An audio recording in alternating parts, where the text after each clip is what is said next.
Christine Stein a 19 ans. Elle se rend à l'école maternelle où elle enseigne.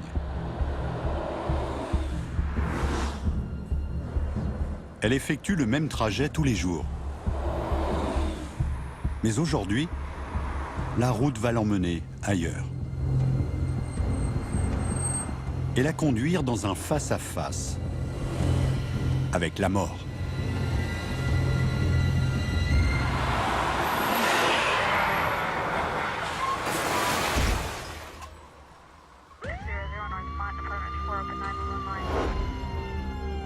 Les secours mettent 1h30 pour désincarcérer Christine de la tôle froissée.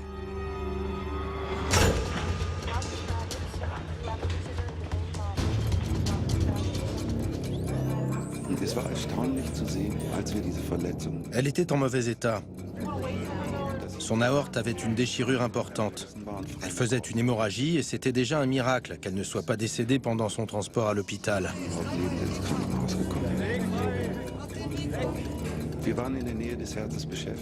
On essayait par tous les moyens de juguler l'hémorragie quand brusquement son cœur a cessé de battre.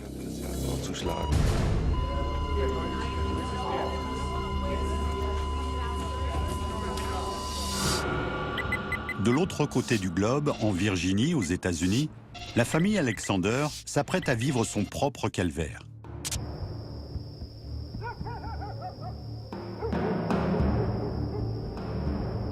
Ce dimanche soir-là, Eben est tombé malade.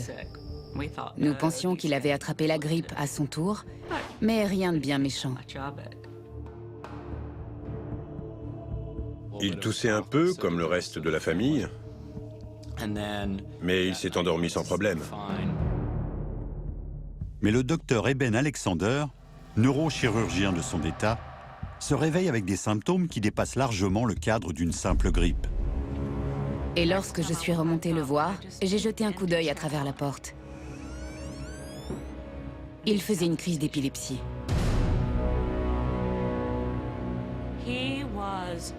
Il se tordait, convulsait. Il était très agité. Je lui ai dit « Parle-moi », mais il ne pouvait pas. Alors j'ai immédiatement appelé les urgences. Une ambulance l'a emmené à l'hôpital. Il était extrêmement agité. Il a fallu l'aide d'au moins 9 personnes pour le mettre sous perfusion. Puis, le docteur Alexander sombre dans un coma profond. C'était dur.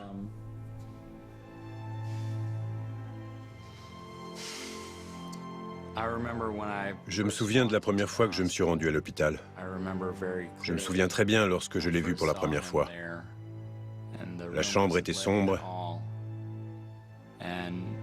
Je me suis approché du lit et je me suis arrêté net. Son visage paraissait sans vie.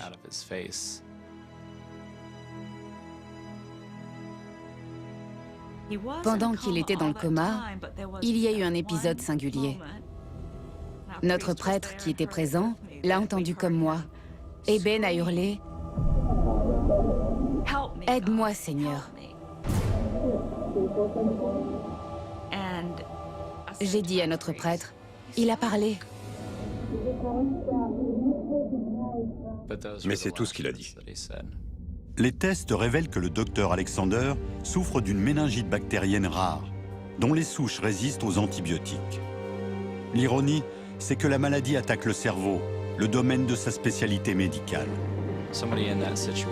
Il n'avait qu'1 à 2% de chance de survivre. Mais la simple survie n'est pas une option. Un des médecins m'a dit qu'il était très préoccupé par l'état de son cerveau.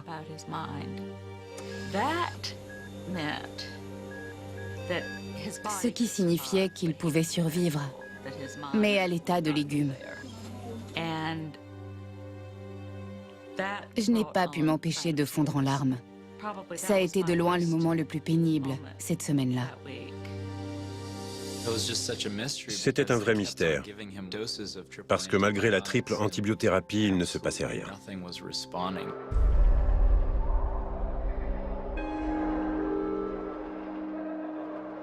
J'ai pensé qu'il n'allait pas s'en tirer. Pour Eben Alexander, l'issue semble fatale. La plupart du temps, la mort est un processus. Ce n'est pas un moment dans le temps. Pour la majorité d'entre nous, le décès survient lorsque le cerveau meurt. À cet instant, on détermine qu'un être humain est mort. Du point de vue clinique, ce moment n'est pas facile à délimiter. Finalement, la vie s'éteint. À ce stade, il n'y a plus de tension artérielle et la personne cesse de respirer. Dans le même intervalle, le cœur continue d'avoir une activité électrique.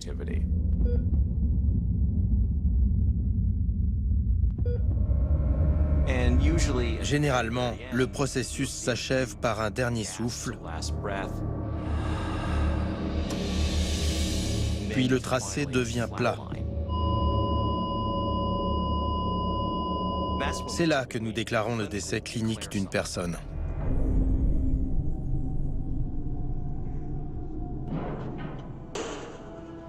Il y a eu des cas où le patient a été déclaré mort avant de ressusciter, de revenir à la vie. Nous observons donc une grande prudence avant de déclarer une personne cliniquement morte. Le corps du docteur Alexander est maintenu en vie par un respirateur artificiel, mais son cerveau est ravagé par la méningite. Ce qui me dérangeait le plus, c'était lorsque les infirmières lui soulevaient la paupière pour lui éclairer l'œil avec un photostyle. Il ne réagissait pas. La pupille restait inerte. C'était mauvais signe. En principe, la pupille se contracte, signe que les parties du cerveau concernées fonctionnent. Le fait que sa pupille ne réponde pas à la stimulation signifiait que la bactérie avait affecté les structures les plus résistantes du cerveau.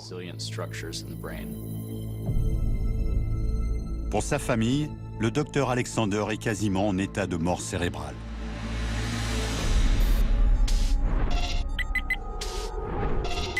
En Allemagne, les médecins de Christine sont aussi en train de perdre leur combat.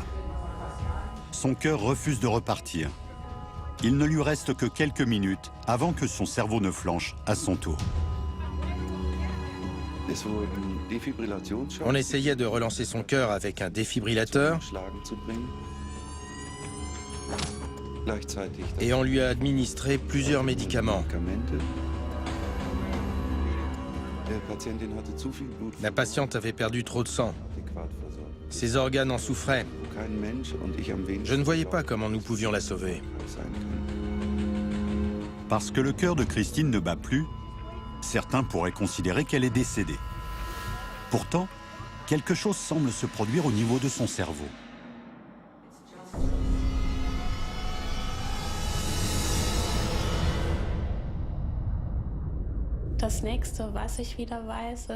J'avais l'impression de flotter au niveau du plafond de la salle. Je pouvais me voir allongée sur la table d'opération et j'entendais les chirurgiens se parler entre eux.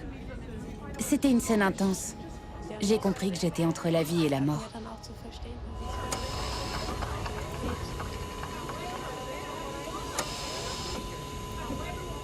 Afin de comprendre les EMI, expériences de mort imminente, certains chercheurs s'attachent au contenu de ces épisodes. Un des premiers éléments communs aux EMI est ce qu'on appelle une EHC, une expérience hors du corps. À ce stade, la personne semble capable de voir et d'entendre, tandis qu'elle flotte au-dessus de son corps. Le plus souvent, elle voit les médecins qui tentent désespérément de la ramener à la vie.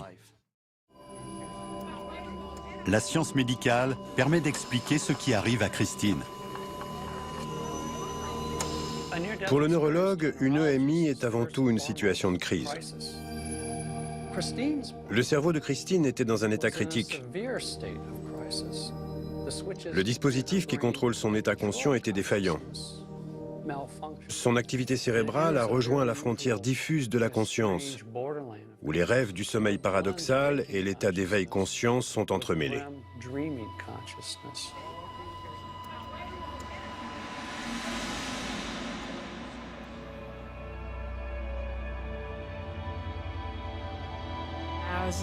Tandis que la personne quitte son corps, elle traverse cette connexion.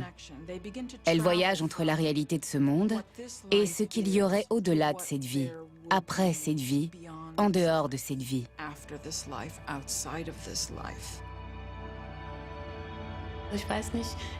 J'ai du mal à décrire comment je suis passée de la salle d'opération à cet endroit si particulier. Le monde dans lequel je me suis retrouvée était enveloppé d'une lumière douce et éclatante. Pour un neurologue, la lumière éclatante qui accompagne si souvent les EMI témoigne d'une grande activité du système oculaire.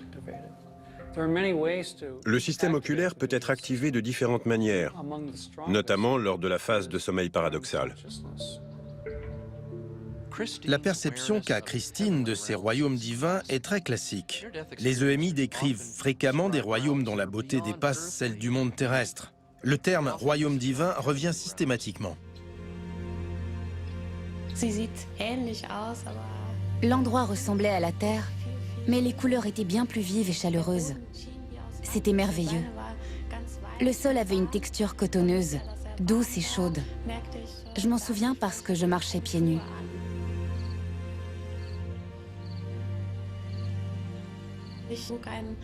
Je portais une belle robe longue bleu pâle. Ça me paraissait étrange, parce que je ne possédais pas de robe comme celle-là.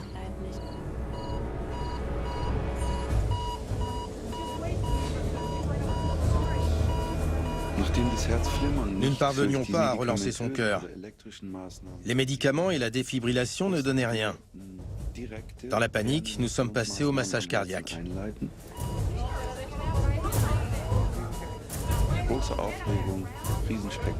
Mais nous ne parvenions pas à rétablir la moindre circulation. Je me souviens même avoir imploré le Seigneur de nous venir en aide, car j'étais convaincu que nous ne pourrions pas sauver cette jeune femme.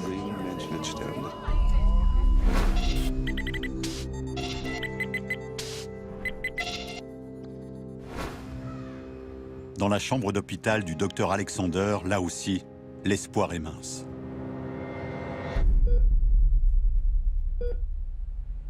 Mais soudain,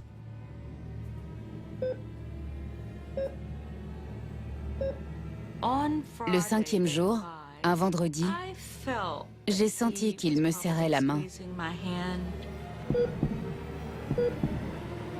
Il cherchait à ouvrir les yeux. Je n'en revenais pas.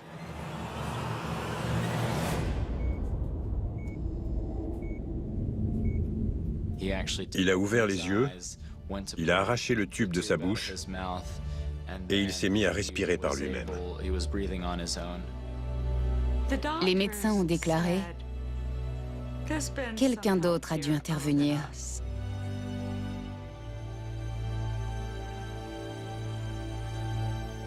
Nous ne savions plus quoi faire, hormis louer le ciel qu'il soit de retour.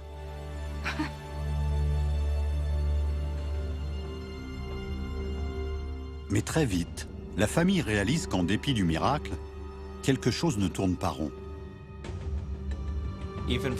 Dès les premières secondes, en parlant à mon père, j'ai senti que quelque chose n'allait pas. On aurait dit un zombie. Ce n'était plus la même personne, comme si la vie qu'il habitait autrefois s'était évanouie. Ce fut un des moments les plus pénibles. Je me suis dit, maintenant qu'il est de retour, est-ce à ça qu'il va ressembler pour le restant de ses jours? Les séquelles sont-elles aussi profondes?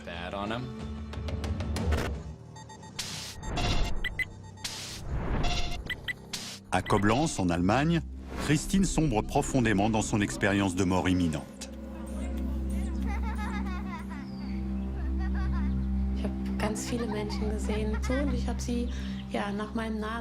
J'ai entendu quelqu'un m'appeler par mon nom.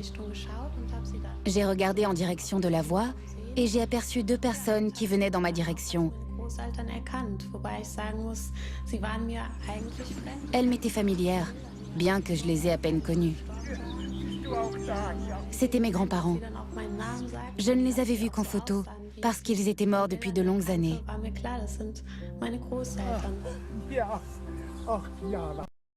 En matière d'EMI, la rencontre avec des personnes instantanément reconnaissables est un phénomène récurrent. Il s'agit généralement d'ancêtres décédés ou de membres de la famille du patient. Il peut même s'agir d'aïeuls qu'ils n'ont jamais connus, de personnes mortes avant la naissance du patient. J'ai subitement réalisé que j'étais au paradis. Je le savais parce que j'étais avec mes grands-parents. Enfant, j'avais appris que les personnes qui mouraient allaient au paradis. Et franchement, de quel autre endroit pouvait-il s'agir? À quoi peut bien penser un individu au moment d'affronter sa mort? Il semble très naturel de songer aux personnes qu'on aime, vivantes ou décédées.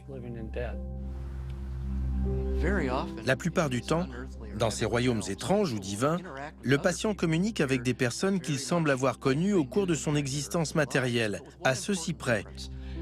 Lors d'une EMI, les personnes rencontrées paraissent toujours en parfaite santé, même si elles sont mortes au terme d'une longue maladie.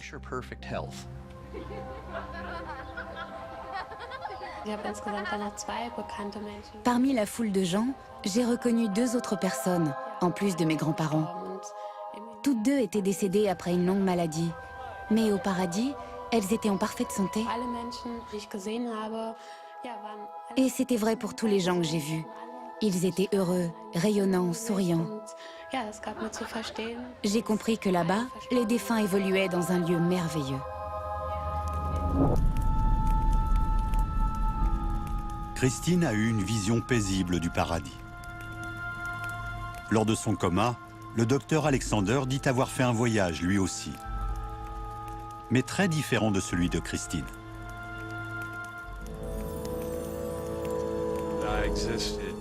J'évoluais dans un univers souterrain,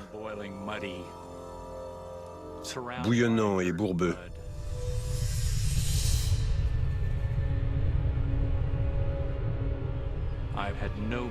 Je n'avais aucun souvenir de ma vie matérielle. J'étais sans parole, dépourvu d'élocution. Je n'entendais que ce martèlement monotone qui semblait venir des profondeurs de mon environnement.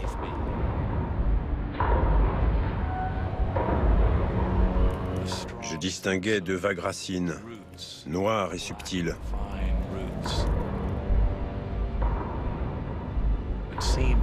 Le temps m'a semblé durer une éternité. L'EMI du docteur Alexander est bien plus sombre que d'autres. Dans de faibles proportions, les expériences de mort imminente comprennent des images terrifiantes qui effraient la personne qui les expérimente. On ignore pourquoi elles affectent certains individus et pas d'autres, car elles ne semblent pas liées au mode de vie antérieur de la personne, à ses croyances ou à toute autre chose. Alors que les médecins s'efforcent de sauver Christine, son EMI est sur le point de prendre un virage radical. Un dialogue peut s'instaurer entre la personne et une autre quant à l'éventualité de regagner son corps terrestre. Mes grands-parents m'ont dit « Ton heure n'est pas encore venue. Tu dois repartir et accomplir une grande mission dans ta vie. »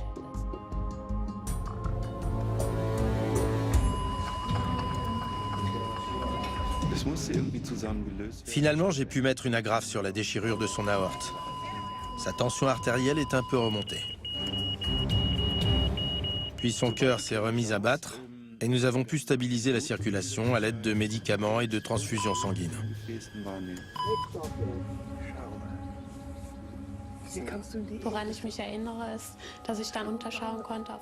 Je me suis vue sur la table d'opération et j'ai entendu le chirurgien crier « On a réussi, elle est de retour ».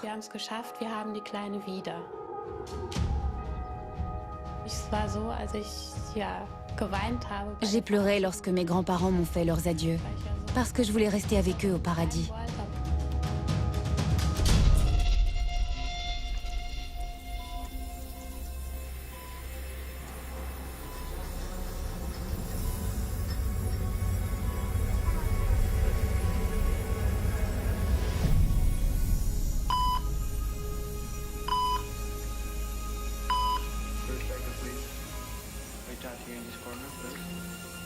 Nach etwa 2 Stunden waren wir mit dem Eingriff eigentlich zu Ende. 2 heures plus tard, l'intervention était terminée. Ob wir rechtzeitig genug gewesen waren. L'état de Christine était stable, Kreislaufstillstand ist. mais on ne pouvait pas savoir si elle avait été prise en charge à temps ou si elle allait avoir des lésions cérébrales. Das war zu diesem Zeitpunkt noch vollkommen unklar. Ich entsinne mich, dass sie weinte. Je me souviens que Christine a pleuré pendant son rétablissement. C'est très inhabituel. Généralement, les patients ne se réveillent pas en larmes. War auffällig. War sehr auffällig. Christine se rétablit pour de bon et affirme avoir eu une révélation. Je sais ce que j'ai vécu. Et j'ai la conviction qu'il ne s'agit pas d'un rêve. Je n'ai rien rêvé. Mon événement a eu lieu.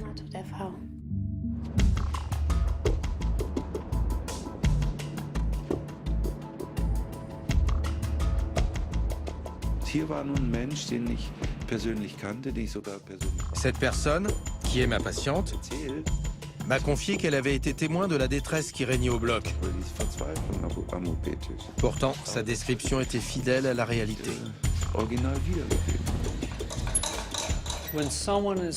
Lorsqu'une personne est alitée au bloc dans une phase critique, elle peut donner l'impression d'être dans le coma parce qu'elle ne bouge pas. Mais en réalité, elle intègre tout ce qui se passe autour d'elle. Dans les conversations, elle suit les allées et venues et distingue les choses à travers ses yeux mi-clos. Sa mémoire enregistre tout de manière très précise, au point parfois de l'intégrer à son expérience de mort imminente. Es fällt mir dennoch ein bisschen schwer. Il est difficile de croire qu'un patient puisse flotter 2 mètres au-dessus de la table d'opération et entendre tout ce qui se dit. Dieser saß. C'est un peu dur à admettre, bien que Christine soit une personne tout à fait crédible et sincère. À vrai dire, son témoignage m'a effrayé. Je ne peux parler des EMI qu'en tant qu'individu, car en tant que médecin, je dois les réfuter. Il n'y a aucune preuve de leur existence.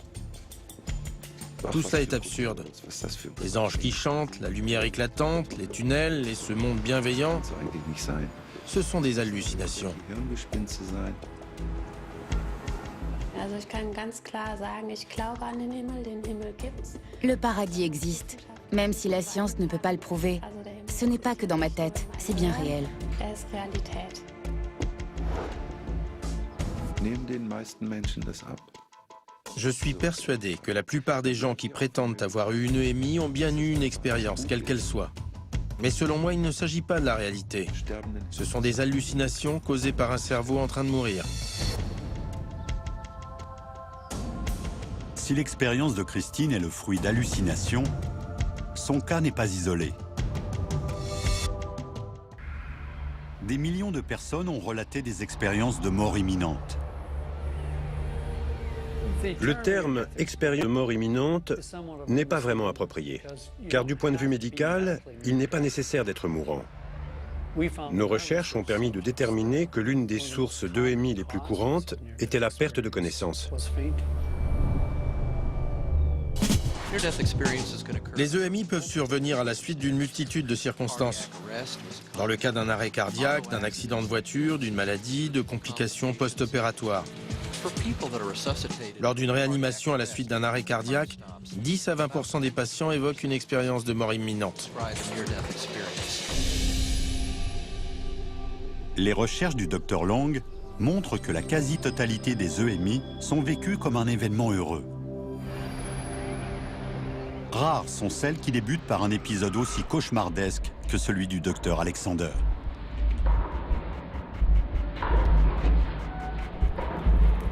Je n'avais aucun souvenir de ma vie, de la parole ou du langage. L'univers et l'homme m'étaient inconnus. Il n'y avait que ce monde sombre, écumeux et bouillonnant. Mais son expérience change brusquement. Subitement,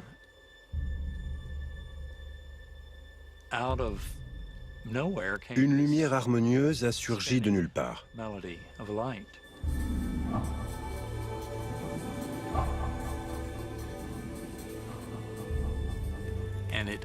Comme une déchirure dans le tissu du réel. Je remontais de ces entrailles ténébreuses pour accéder à une vallée verdoyante et merveilleuse. J'étais l'ocelle d'une aile de papillon. J'entendais le chant d'une chorale. Je distinguais les couleurs à travers les volutes de nuages sur un ciel bleu nuit ébène.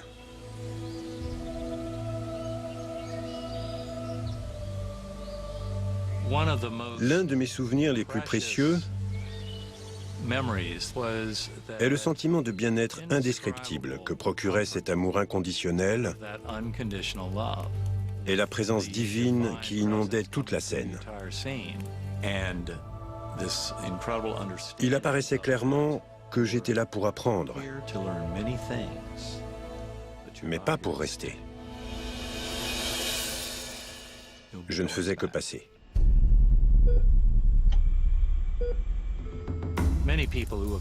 La plupart des gens qui ont une EMI en reviennent et sont complètement désarçonnés par la puissance intrinsèque de cet amour. Alors on s'efforce de transmettre ces choses à ce monde ici-bas à l'aide du langage exigu dont nous disposons. Depuis son coma, mon père n'est pas devenu plus religieux, mais plus spirituel.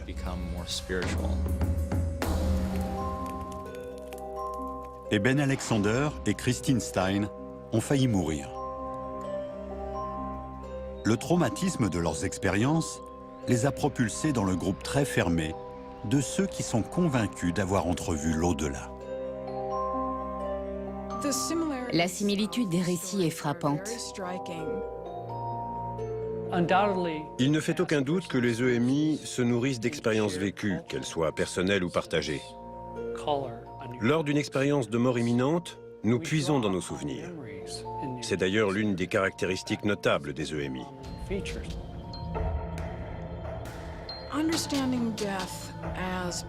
Le fait d'appréhender la mort à travers la religion a certainement poussé les gens à s'interroger sur l'existence possible d'une vie dans l'au-delà.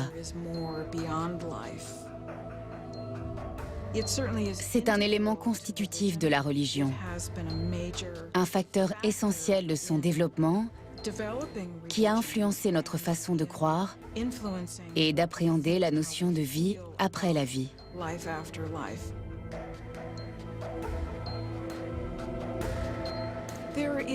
Nous subissons un conditionnement depuis la naissance.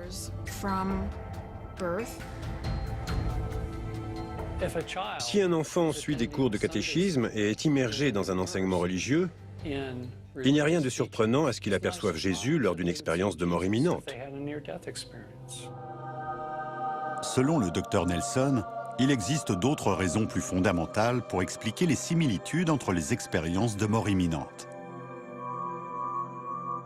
Les individus vivent des EMI analogues parce que c'est la même biologie sous-jacente qui façonne ces expériences. Un chercheur a peut-être même enregistré le cerveau lorsque ce dernier générait une expérience de mort imminente.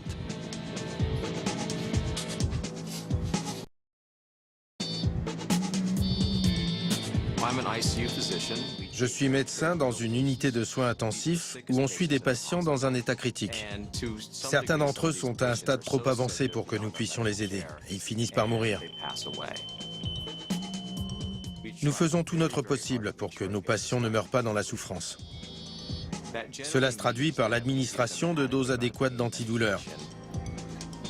Par souci de confort, nous utilisons fréquemment un électroencéphalogramme afin de mieux apprécier le degré de conscience des patients.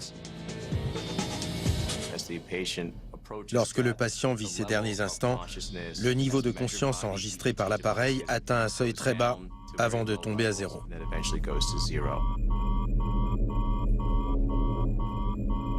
À ce stade, il ne respire plus. Ici, le patient est décédé.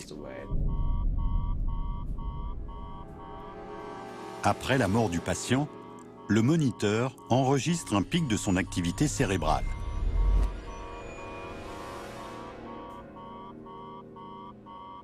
Le niveau des pics que l'on observe correspond à celui d'une personne réveillée et qui parle. Ce pic dure généralement 2 à 3 minutes. Mais je veux dire à quel point il est troublant d'être au chevet d'une personne décédée alors que l'électroencéphalogramme indique une activité cérébrale équivalente à celle d'un individu éveillé, alerte et qui communique avec vous. C'est une découverte saisissante. Le personnel médical dans son ensemble a réagi de manière variable en constatant ce pic. Pour certains, c'était, je cite, effrayant. Ils ne se l'expliquaient pas. Ce pic survient toujours lorsque la tension artérielle du patient chute jusqu'à 0. Le phénomène reste à observer chez un patient qui a une tension normale. Nous pensons que chez certains patients réanimés, le souvenir de cet épisode pourrait constituer leur, entre guillemets, expérience de mort imminente. Je suis persuadé qu'une partie de ces recherches incite le patient à croire que le phénomène repose bien sur une base physiologique. Le docteur Alexander ne partage pas ce point de vue.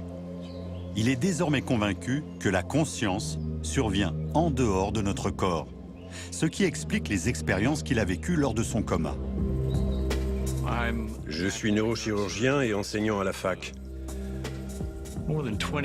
J'ai passé plus de 20 ans dans d'importants centres de neurochirurgie.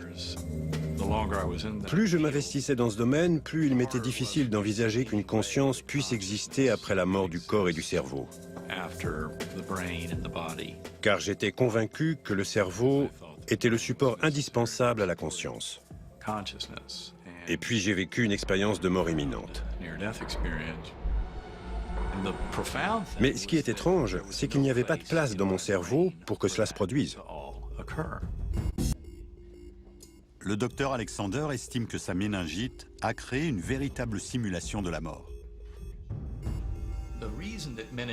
La méningite constitue un modèle parfait de la mort, parce qu'elle attaque toute la surface externe du cerveau, celle qui fait de nous des êtres humains. La substance grise, le néocortex, contrôle la pensée et le langage. Voici les clichés de mes scanners à partir du 3e jour de mon affection. On remarque l'existence de pus tout autour de la surface du cerveau, jusque dans ces fissures que l'on voit ici. Le docteur Alexander est convaincu d'avoir eu des pensées conscientes, même lorsque la méningite a neutralisé son cerveau. La méningite, en inactivant la totalité de mon néocortex durant ma semaine de coma, a rendu impossible la survenue de ce type d'expérience incroyable à l'intérieur de mon cerveau. Ce qui laisse supposer que cette formidable perception consciente peut survenir indépendamment du cerveau. Mais le docteur Nelson demeure sceptique. Il n'existe aucune preuve permettant d'affirmer que cette expérience puisse exister en dehors du cerveau.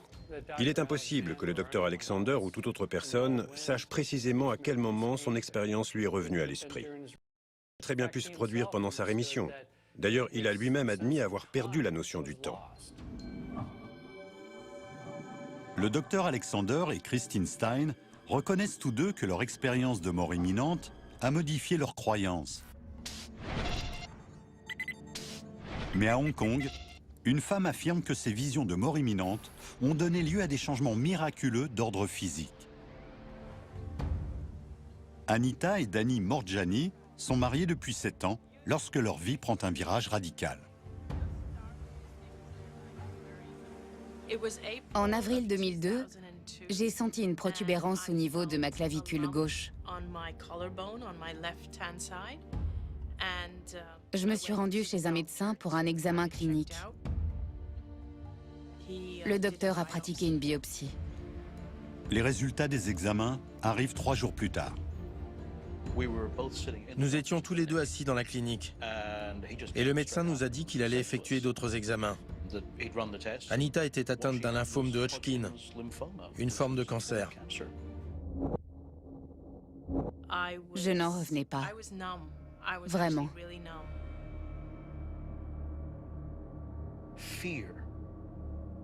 La peur s'est brusquement emparée de notre vie, comme jamais auparavant. La maladie a évolué et la tumeur s'est répandue à travers mon corps pendant près de 4 ans. J'ai refusé la chimiothérapie parce que j'avais vu ma meilleure amie et le beau-frère de mon mari mourir en cours de traitement. À l'époque, il me semblait que la chimiothérapie les tuait. Anita opte pour des traitements alternatifs, mais son état empire. Mes poumons étaient remplis de liquide. Je respirais à l'aide d'une bouteille d'oxygène. J'avais des lésions cutanées ouvertes et je pesais à peine plus de 40 kilos parce que mes muscles s'étaient détériorés. À ce stade, j'ai commencé à me faire à l'idée que j'allais mourir. Les jours d'Anita sont comptés. Le 2 février 2006 au matin, je ne me suis pas réveillée.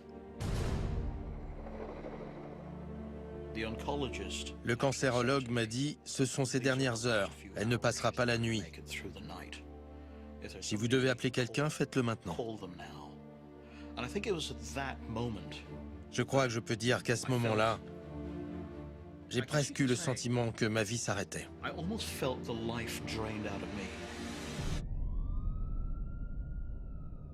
Cette nuit-là, Anita paraît sans vie. Mais son esprit bouillonne. Pendant cette expérience, j'ai eu le sentiment d'entrer dans une autre dimension. J'étais consciente de choses qui dépassaient largement le cadre de la chambre d'hôpital où je me trouvais.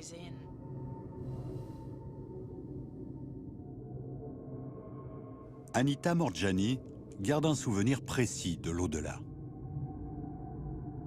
J'ai aperçu ma meilleure amie, celle qui avait succombé à un cancer. J'éprouvais une grande culpabilité de ne pas avoir été à ses côtés pendant les derniers jours de sa vie. C'était au-dessus de mes forces de la voir partir, alors que je me battais contre ma propre maladie. Lorsque je l'ai rencontrée dans l'autre royaume, elle n'était qu'amour et bienveillance. Elle comprenait parfaitement pourquoi je n'avais pas été auprès d'elle. Ça a été un vrai soulagement pour moi.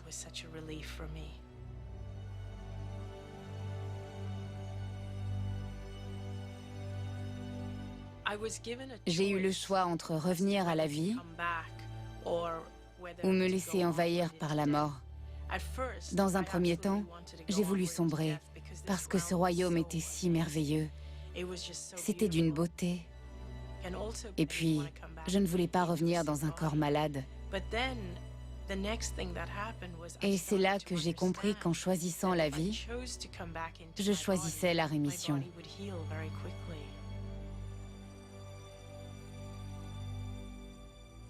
Ma meilleure amie semblait me dire « Retourne vivre ta vie sans crainte ».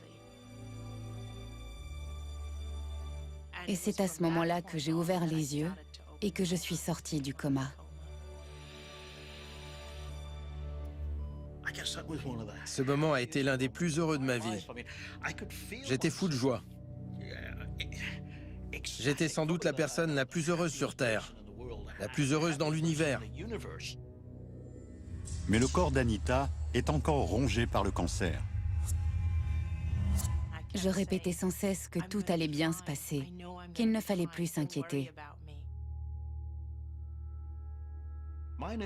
Ma première réaction a été de lui dire « Bien sûr, mon amour ». Mais comme l'ensemble du corps médical, j'étais convaincu qu'elle avait des séquelles dues au manque d'oxygène. Mais son état de santé va prendre un virage inopiné. Tout le monde me disait que j'avais sombré dans le coma. Personnellement, je ne m'en suis jamais rendu compte, parce que j'étais consciente de tout ce qu'il se passait autour de moi. Lorsque le médecin est entré dans la chambre, je l'ai reconnu immédiatement. Je lui ai parlé de l'intervention qu'il avait pratiquée sur moi, ce qui l'a vraiment surpris. Il m'a demandé « Comment savez-vous? Vous étiez dans le coma ?» Lorsqu'elle nous a parlé d'événements qui s'étaient produits, j'ai très vite pensé, là, il s'est passé quelque chose de pas tout à fait normal. Un doux euphémisme, car la suite relève davantage du miraculeux. On n'était pas au bout de nos surprises. 4 jours après mon réveil, mes tumeurs avaient diminué de 70%.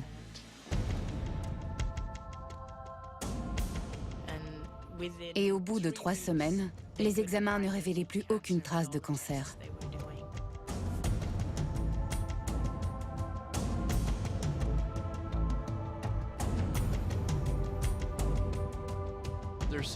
La littérature médicale nous apprend à quel point la régression d'une malignité est un phénomène rare. Cela se produit peut-être dans 1 cas sur 100 000. Et par régression, j'entends diminution du cancer. La rémission complète est encore plus rare. Plusieurs médecins se sont penchés sur mon cas après coup. Chacun d'entre eux a donné une explication différente. Ceux qui m'ont traité estiment m'avoir soigné. Mais je suis convaincue que tout est lié à la modification de mon état de conscience. Lorsque j'ai découvert la vérité sur ma propre existence, j'ai su que j'allais guérir. Anita a fait le lien entre 2 événements fortuits, son expérience de mort imminente et la rémission de son cancer. Bien qu'il soit survenu simultanément, cela n'implique pas qu'il existe un lien de cause à effet. Anita Moorjani, Christine Stein et Eben Alexander ont chacun frôlé la mort. Ils ont retrouvé la santé et sont désormais convaincus d'avoir entrevu l'au-delà. C'était absolument stupéfiant. Lorsque je raconte mon histoire, j'ai vraiment le sentiment qu'elle réveille chez les gens une mémoire enfouie au plus profond de leur être. La vie après la mort défie notre raisonnement scientifique actuel. Le sujet est plutôt d'ordre ésotérique, avec les peurs et l'insécurité qu'il engendre. Mais il n'a aucune base scientifique. La conviction selon laquelle il s'agit d'une preuve de l'existence du paradis relève de la foi, pas de la science. Réelles ou non, les expériences de mort imminente ont des effets palpables. La promesse d'une vie après la vie a donné de l'espoir aux gens. Une espérance qui, selon des études psychologiques, accroît leur résistance face aux péripéties de l'existence. Also ich habe jetzt selber gar keine Angst mehr zu sterben. Je n'ai plus peur de mourir. Mir egal wäre, wenn ich morgen Naturellement, ça ne veut pas dire que je suis prête à mourir demain. drauf. J'espère que ce sera le plus tard possible, parce que je sais qu'il y aura autre chose après cette vie. Je l'ai vu. Weitergeht und das C'est un sentiment merveilleux et réconfortant. ist gut für mich.